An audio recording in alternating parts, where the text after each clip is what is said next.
Bismillahirrahmanirrahim. Assalamualaikum warahmatullahi wabarakatuh.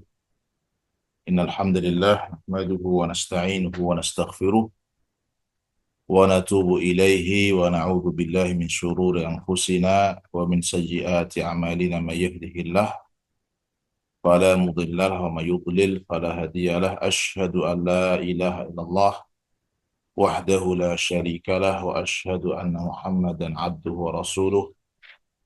Allahumma salli ala Muhammadin wa ala ali Muhammad kama sallaita ala Ibrahim wa ala ali Ibrahim innaka Hamidum Majid wa barik ala Muhammad wa ala ali Muhammad kama barakta ala Ibrahim wa ala ali Ibrahim innaka Hamidum Majid. Ikhwas sekalian rahimani wa rahimakumullah, bersyukur kepada Allah Subhanahu wa taala di hari Senin ini sebagaimana biasa kita kembali bisa bertalabul ilm, belajar ilmu ya, yang merupakan kewajiban kita kaum muslimin untuk senantiasa belajar, menambah ilmu kita ya, bukan hanya kita, bahkan Nabi alaihi salatu wassalam ya, di antara doa beliau adalah meminta kepada Allah diberikan tambahan ilmu ya, Rabbi zidni ilma, ya Allah tambahkan ilmu padaku ya. Beliau seorang nabi tapi masih meminta kepada Allah Subhanahu wa taala ditambahkan ilmu. Maka tentunya kita yang bukan siapa-siapa ya, tentu lebih ya berhak, lebih pantas untuk mengulang-ulang doa ini ya, Rabbi zidni ilma, dan diwujudkan ya Rabbi zidni ilma itu dalam bentuk ya kita talab al-ilm, kita belajar. Ikhwas sekalian rahimakumullah, kita masih di bab ya pembahasan dalam kitab At-Tauhid, itu bab ma jaa anal ghuluwa fi qubur salihin yusayyiruha awthanan tu'bad min dunillah. Bab tentang bahwa sikap berlebihan terhadap kuburan orang salih itu akan menjadikannya berhala-berhala yang disembah selain Allah Subhanahu wa taala. Ya. Di antara dalil yang menunjukkan akan hal ini dan sudah kita bahas di pertemuan yang lalu adalah hadis yang diriwayatkan oleh Imam Malik rahimahullah taala dalam kitabnya Al-Muwatta, bahwa Rasulullah sallallahu alaihi wasallam qala Allahumma la taj'al qabri wathanan yu'bad. Ya.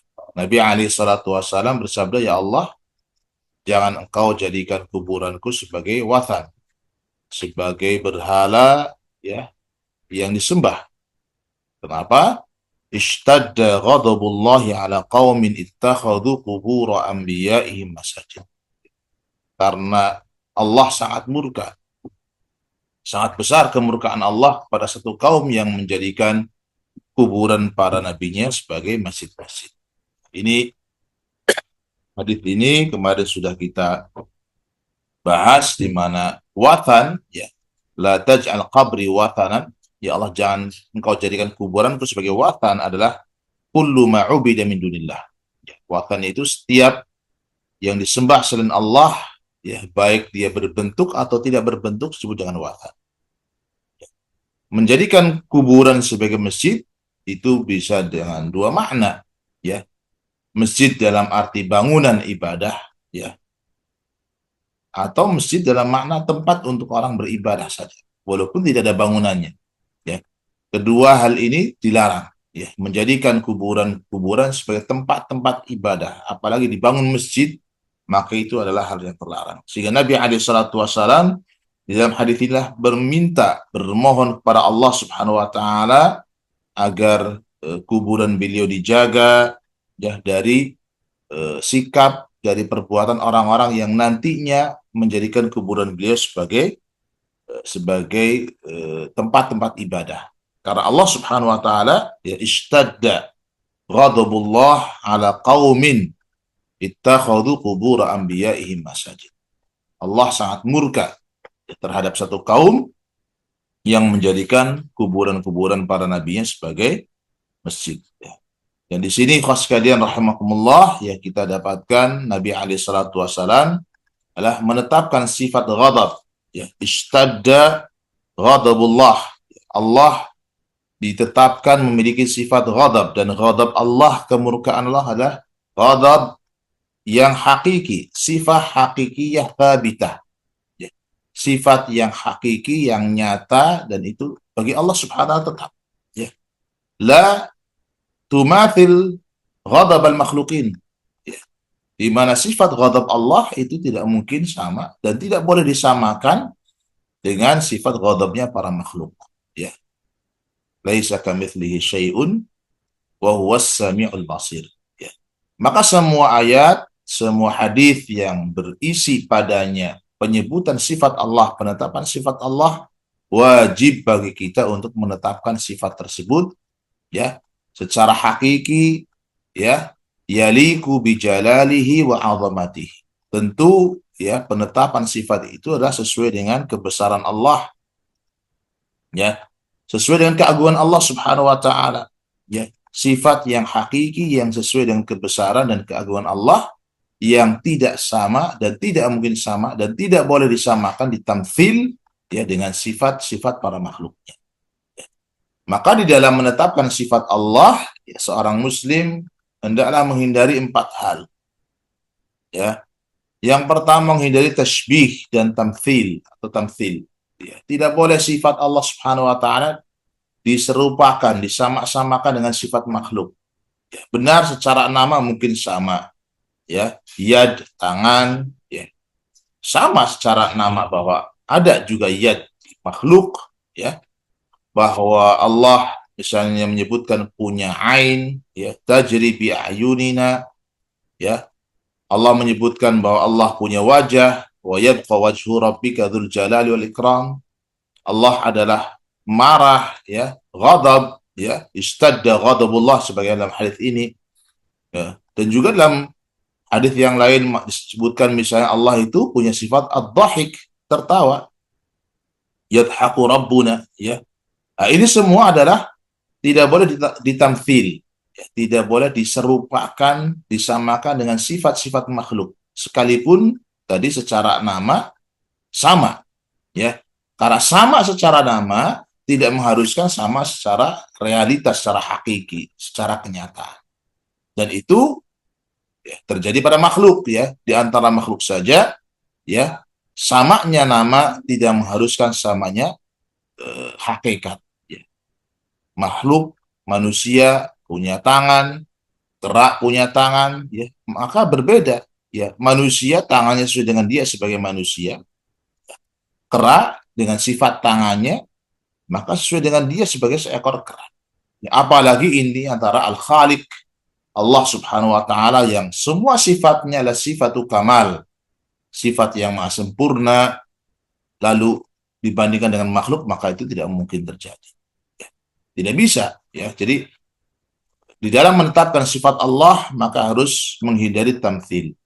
Laisa kamitslihi syai'un wa huwas sami'ul basir. Tidak ada satupun yang serupa dengan Allah, dan Allah maha mendengar, Allah maha melihat. Walam yakul lahu kufuwan ahad.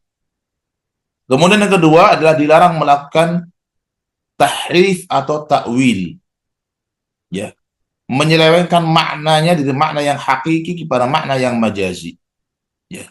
Kenapa? Karena takut kalau menetapkan, ya, orang melakukan tahrif, melakukan penyelewengan terhadap makna dari sifat Allah yang hakiki kepada makna yang lain, itu karena dilandasi dari perasaan, atau di landasan awalnya adalah karena takut kalau menetapkan secara hakiki berarti kita tadi menyamakan dengan makhluk. Padahal tidak ada konsekuensi itu, ya. Mereka lari dari tamthil, ya, ya, atau mereka lari dari tamthil lalu masuk kepada tahrif dan ta'wil, ya. Maka ini tidak benar, ya. Sebagian orang melakukan tahrif, menyelewengkan makna ghadab kepada makna iradatul intiqam, ya, bahwa itu bukan ghadab tetapi adalah keinginan Allah untuk membalas. Ya, padahal Nabi alaihi salatu wasalam ya jelas ya tidak menyebutkan kalimat intiqam, tidak menyebutkan kalimat membalas dendam. Ya, Nabi menyebutkan ghadab dan Nabi alaihi salatu wasalam sangat faham dengan redaksi yang beliau sampaikan. Ya, ya'rif kaifa yu'abbir. Nabi itu tahu bagaimana mengungkapkan. Ya, dan Nabi tahu perbedaan antara ghadab dengan intiqam, ya, antara murka dengan balas dendam. Nabi sangat tahu. Dan Nabi memilih kalimat ghadab, tidak memilih kalimat al-intiqam. Ya. Nabi alaihissalatu wassalam adalah sosok Nabi yang afsahu lisanan, ya, tentu lisannya paling fasih di dalam berbahasa, ya, a'lamul khalqi bi rabbih, ya, Nabi adalah orang yang sangat sangat tahu tentang Allah Subhanahu wa taala, tahu tentang apa yang menjadi sifat Allah, yang layak menjadi sifat Allah. Nabi tahu. Maka ketika Nabi alaihi salatu wasallam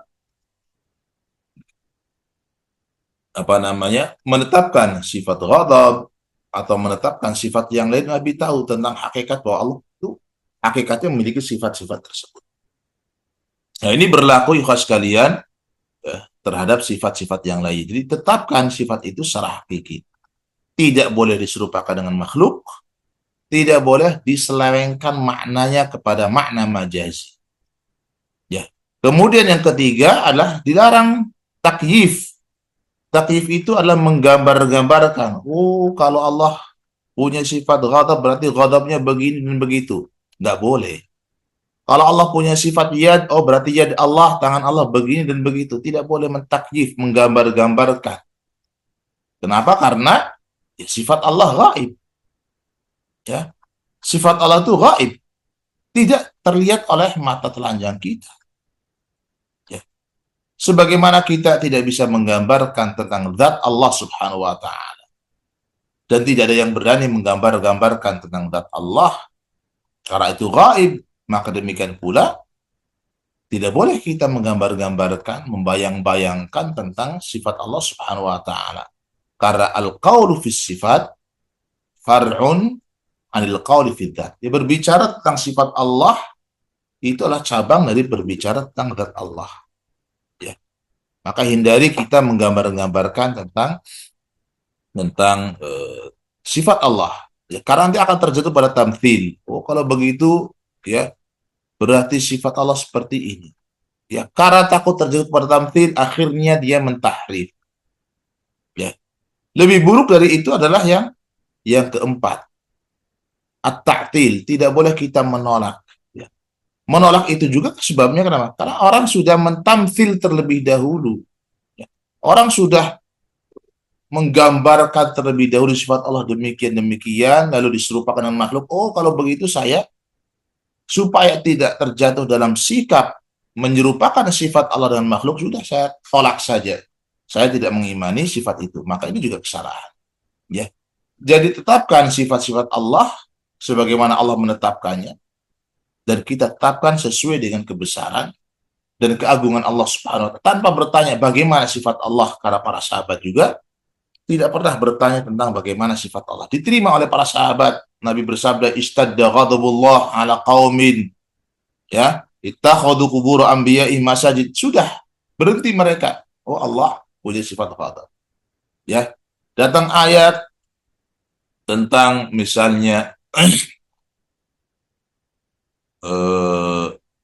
yad Allah Subhanahu wa ta'ala, tangan Allah, ya mereka terima.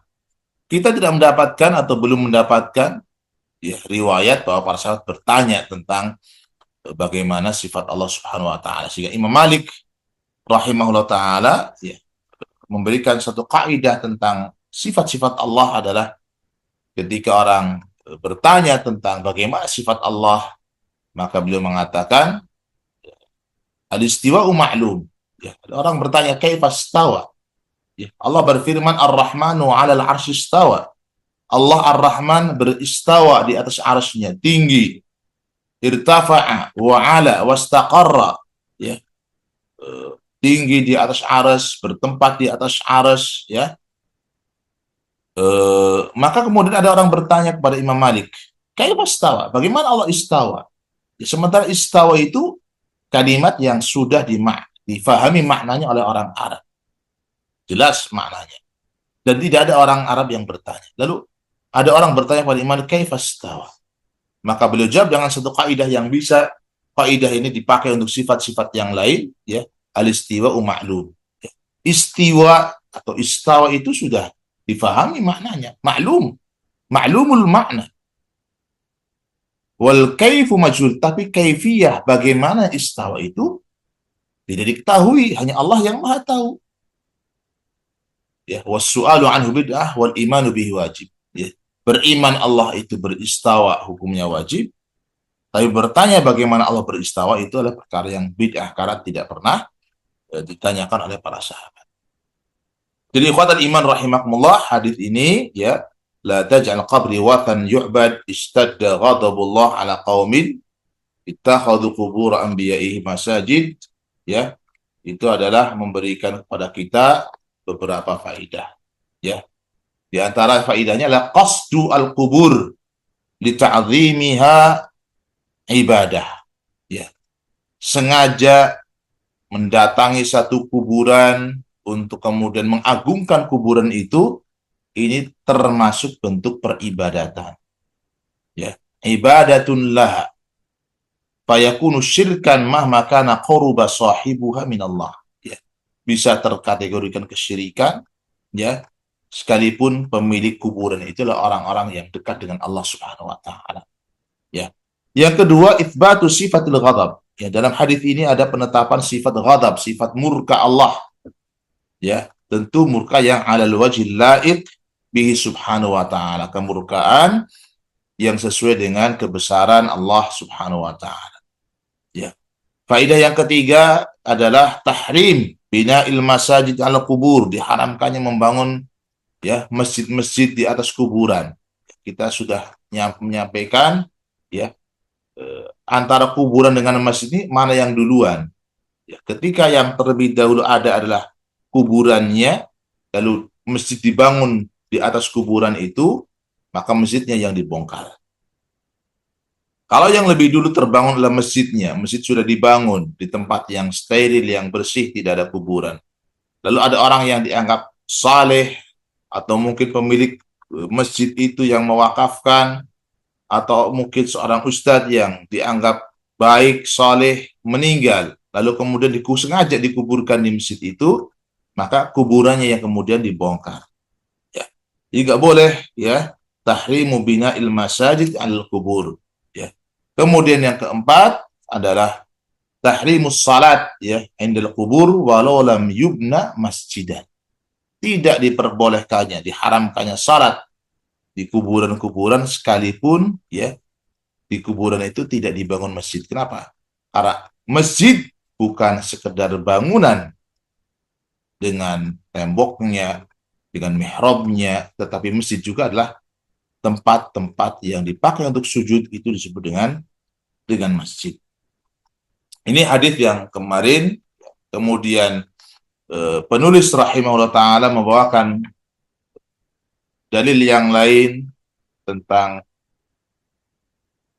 bab yang kita bahas, itu an Sufyan, an Mansur, an Mujahid, ya. Dari Sufyan, dari Mansur, dari Mujahid, ya.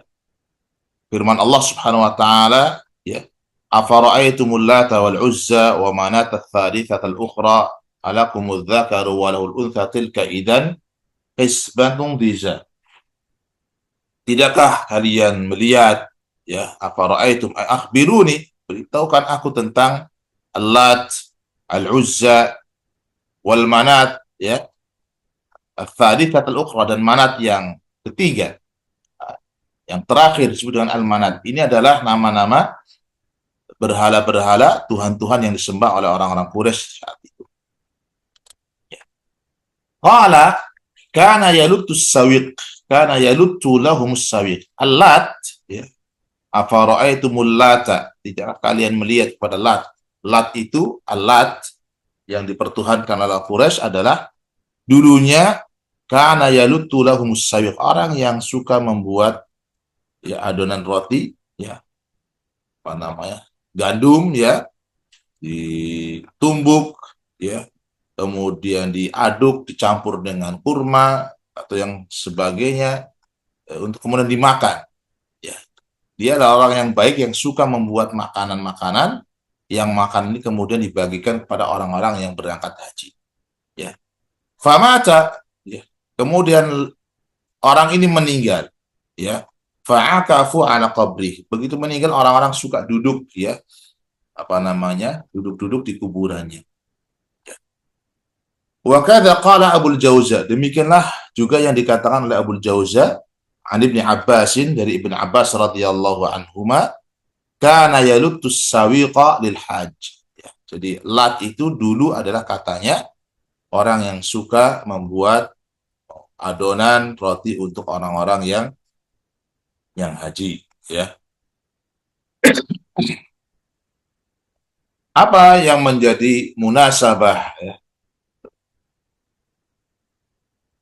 hubungan antara athar ini dengan bab tauhid atau bab yang sedang kita bahas ya. Haitsu afadal atharu bi anna lata fil asl ismun li rajulin salihin kana yalutus sawiqa lil hujjaj ya. Athar ini, hadis ini yang memberikan faidah bahwa lat ya asalnya adalah nama untuk orang saleh yang suka membuat tadi adonan sawit ya untuk orang-orang yang berangkat haji. Falamma mata ghalau fi qabrihi. Begitu meninggal, orang-orang memperlakukan kuburan dengan berlebihan. Ya. Dijadikan tempat-tempat nongkrong, tempat duduk, ya. Kemudian wattakhadhuhu sanaman. Bukan hanya itu, lalu dibuatlah patungnya. Ya, dibuatlah berhalanya. Yang ini lambat laun akhirnya berhala itu menjadi sesembahan selain Allah Subhanahu wa taala. Fa'ala hadza kullu qabrin ghalan nas fi ta'zimihi ya. Oleh karena setiap kuburan yang orang kemudian berlebih-lebihan di dalam mengagungkannya, yuaddi ila ibadatihi. Lambat laun sikap pengagungan yang berlebihan ini akan menghantarkan orang kepada bukan sekedar mengagungkan kuburan tetapi menyembahnya.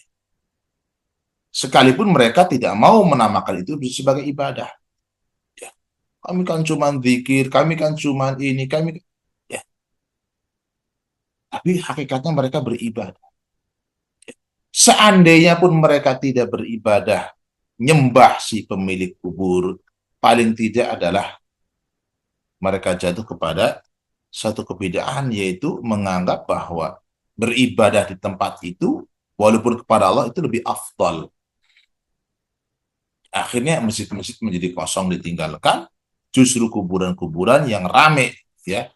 Dan itu musyahad, itu bisa kita saksikan hari. Ya, bisa kita saksikan ya bahwa ternyata orang-orang mau ya sengaja nabung sekian rupiah untuk apa? Ziarah kubur, sengaja berziarah kubur ke tempat-tempat yang jauh. Padahal kalau maksud dari ziarah kubur adalah sebagaimana yang disebut dalam hadis Nabi alaihi salatu wasalam, fa innaha tudzakirukumul akhirah ya.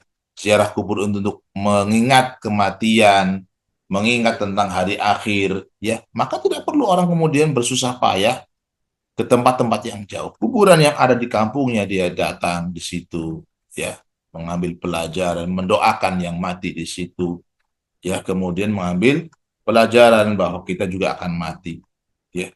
Tapi ketika orang sengaja mengumpulkan harta karena apa? Karena ada study tour atau kunjungan ya, ini menunjukkan bahwa ada hal yang lain, menganggap tempat-tempat tadi, kuburan-kuburan tadi yang dikunjungi adalah lebih afdal, sementara tidak ada dalil tentang itu ya. Kemudian yang terakhir, hadis yang terakhir adalah An Ibnu Abbasin radhiyallahu anhuma qal, dari Ibn Abbas radhiyallahu anhuma, ia menuturkan la'ana Rasulullah sallallahu alaihi wasallam zairatil kubur. Rasulullah sallallahu alaihi wasallam melaknat Ya, yang pertama para wanita yang berziarah kubur. Wal muttakhidina 'alaiha masajid, dan orang-orang yang menjadikan masjid-masjid di atasnya. Kemudian wassuraj, ya wassuruj, dan orang-orang yang membuat penerangan-penerangan di kuburan-kuburan. Rawahu ahlus sunan. Hadits ini diriwayatkan oleh ahli as-sunan. Ya. Jadi dalam hadis ini ada 3 golongan. Ya, yal'anun Nabi sallallahu alaihi wasallam fi hadzal hadis thalathata asnafin minan nas. Ada 3 golongan dalam hadis ini yang kemudian dilaknat oleh Nabi alaihi salatu wasallam. Dan laknat itu artinya adalah at-tardu min rahmatillah, ya. Bahaya. Ya, laknat itu bukan hal yang sederhana. Seorang dilaknat itu artinya dijauhkan, ya. Seorang dijauhkan dari rahmat Allah. Ya, ini bahaya sekali. Ya. Maka 3 perkara ini seyogianya seharusnya kita berhati-hati dan kita tinggalkan supaya tidak masuk ke dalam orang-orang yang terlaknat. Di antaranya yang pertama an-nisa allati yazurnal kubur, para wanita yang suka yang berziarah kubur. Ya, ala khilaf, ya. Tentu ada khilaf di kalangan para ahlul ilm dalam masalah ini. Ya, tentang ziarahnya wanita ke kuburan. Ya. Aqallus syai', ya, paling tidak adalah hukumnya dimakruhkan bagi wanita. Kenapa? Karena di antara sebab larangan wanita berziarah kubur adalah lidha'fihinna, ya, karena lemahnya jiwa, hati, perasaan para wanita yang dikhawatirkan ketika berziarah kubur lalu melakukan hal-hal yang kemudian melanggar syariat. An-niyahah, ya, berteriak-teriak dalam tangisan, ya, kemudian mungkin dulu orang kalau meratap itu bukan hanya meratap tapi adalah latmil hudud, ya, sampai menampar-nampar pipi dan seterusnya, dan itu tentu tidak boleh dalam syariat, ya. Maka untuk meminimalisir atau untuk menutup pintu ini, celah ini, agar tidak terjadi pelanggaran terhadap syariat karena lemahnya para wanita, ya, ad-dha'af yang ada pada wanita, ya, maka dilaranglah wanita berziarah kubur, ya. Ada yang mengatakan bahwa larang ini bukan untuk sekedar wanita berziarah kubur, tapi mereka yang zawarat, yang suka sering, ya. Kalau sekali 2 kali, ya, sebagaimana boleh. Tapi yang terlarang adalah yang zawarat, karena ada riwayat yang lain mengatakan bukan zairat tapi zawarat, dalam bentuk mubalaghah. Memang sangat sering berziarah kubur, ya. Maka ini yang dilarang, ya. Kenapa? Ya, dalilnya adalah bahwa ada riwayat Aisyah radhiyallahu anha yang kemudian berziarah kubur, kan, dan minta kepada Nabi alaihi salatu doa. Ya, apa yang harus saya baca kalau saya melewati kuburan, ya. Ala kulli hal, ya, kita tidak masuk dalam, ya, detail tentang khilaf tentang ziarah kubur wanita, tapi bahwa para wanita lebih baik, ya, tidak berziarah kubur, ya, supaya tidak terkena larangan dalam hadis ini. Kemudian yang kedua adalah Nabi alaihissalam melaknat golongan yang kedua, mereka al-muttakhidina mawadhi'a lil ibadati al-kubur.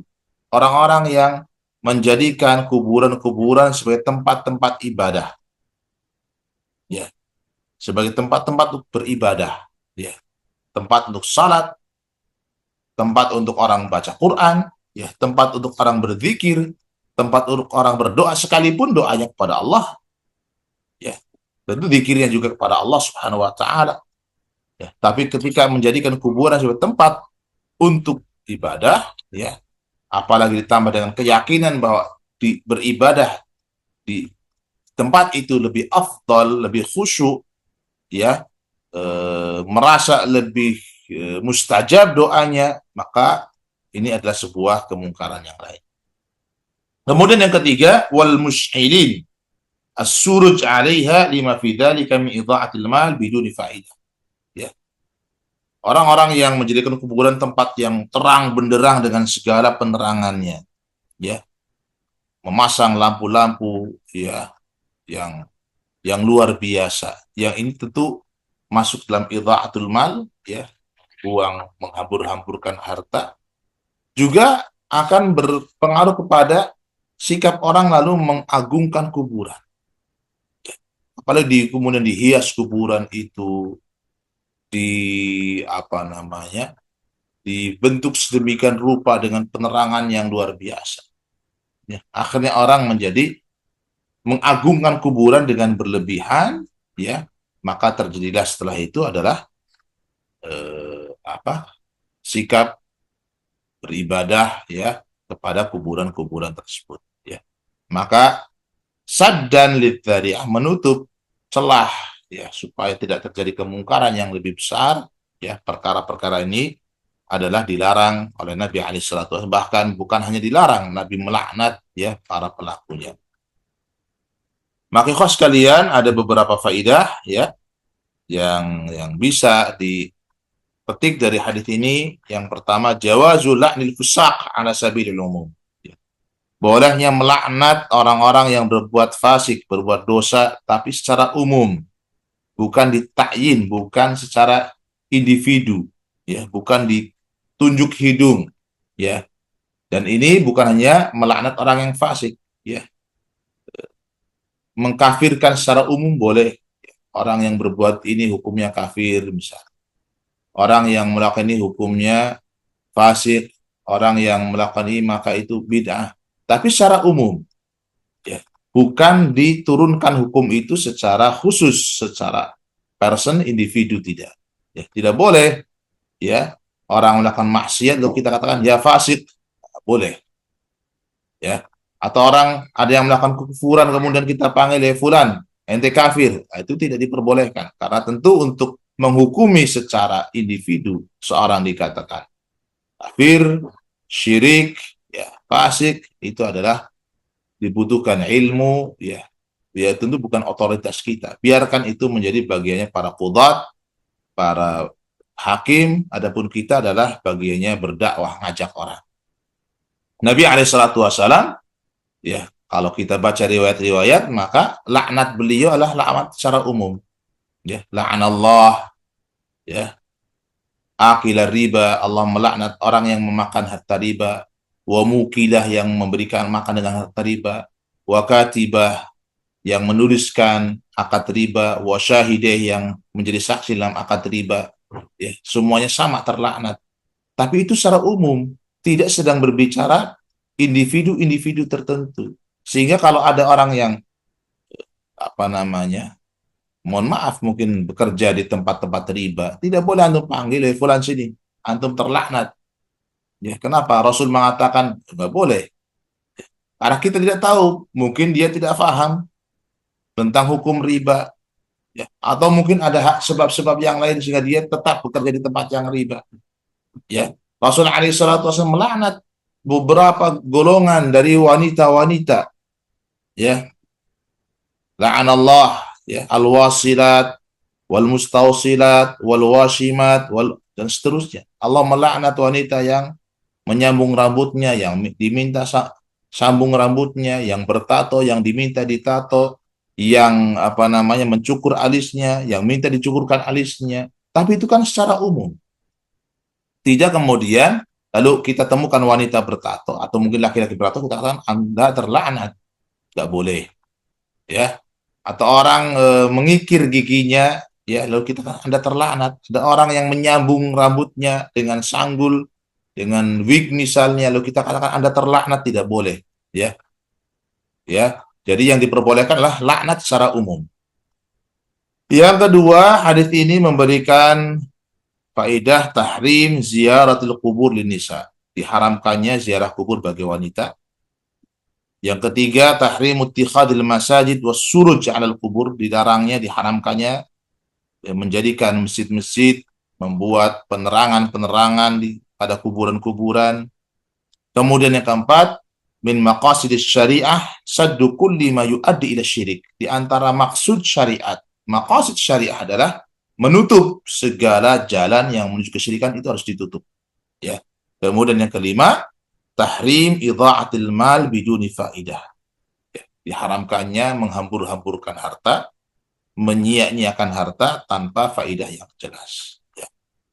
Ini ikhwas sekalian, ya, hadis yang terakhir dalam bab annal ghuluwa fi kubur salihin, bersikap berlebih-lebihan dalam kubur orang salih, yaj'aluha au yusayyiruha awthadan yu'bad min dunillah, akan menjadikan ia sebagai berhala yang disembah selain Allah, ya.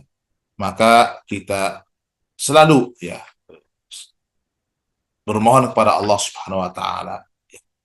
Syekh Abdul Salam Asy-Syuair hafizahullah taala yang menasihatkan kita untuk senantiasa berdoa, ya. Doa minta perlindungan kepada Allah Subhanahu wa taala. Allahumma inni a'udzubika an usyrika bika syai'an wa ana a'lam. Ya Allah, aku berlindung pada Engau dari perbuatan syirik yang aku tahu. Wa astaghfiruka mimma la a'lam, dan aku bermohon ampun kepada Engkau dari syirik yang aku tidak tahu. Ya. Beliau menasihatkan kita untuk mengulang-ulang hadis ini, doa ini dalam sehari, yaitu diulang berkali-kali. Kenapa? Ya, tadi, ya, jangan sampai kita, ya, dengan dengan ilmu yang kita tahu juga jatuh pada kesyirikan, apalagi dengan ilmu yang mungkin kita tidak tahu. Ya, maka kita bermohon kepada Allah dilindungi dari segala bentuk kesyirikan dan dijauhkan dari segala jalan yang menuju pada kesyirikan. Itu tidak mungkin kecuali dengan terus kita berdoa mohon kepada Allah, dan ditambah kita terus belajar, ya, belajar tentang hal-hal yang bisa menyelamatkan kita, menyelamatkan akidah kita. Baik, ikhwas sekalian rahimakumullah, ini yang bisa disampaikan dalam kesempatan sore hari ini. Mudah-mudahan bermanfaat, ya, dan menjadi ilmu yang bermanfaat bagi kita, ilmu yang berbuah amalan, ya, kemudian berbuah pahala di sisi Allah Subhanahu wa taala. Wassallallahu wasallam wa baraka ala nabiyyina Muhammad walhamdulillahi rabbil alamin. Subhanakallahumma wa bihamdika asyhadu an la ilaha illa anta astaghfiruka wa atubu ilaik. Wassalamu alaikum warahmatullahi wabarakatuh.